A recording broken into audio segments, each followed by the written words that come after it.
Pia Wurtzbach na stuck sa elevator ng kanyang hotel sa Paris, France. 10 to 15 minutes silang nandun ng kanyang sister at photographer. Na-rescue din sila kalaunan. Sian Lim, tinawag ang girlfriend na si Iris Lee na talented, overly passionate at hardworking.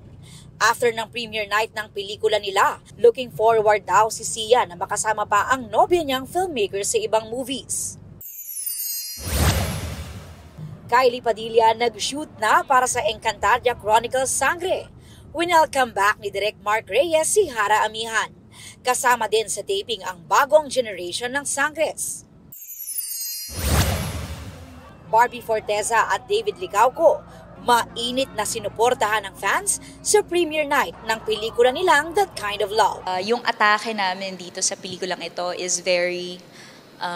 siya kasi I'd like to think mas very Korean drama vibe. I just hope na like the people who supported us in Maria Clara, they will support us also here in this movie.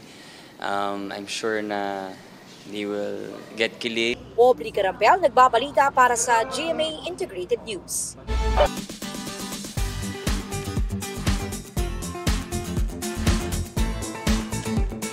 Nagkaroon ng surprise guest sa isang volleyball game sa Lipa City, Batangas.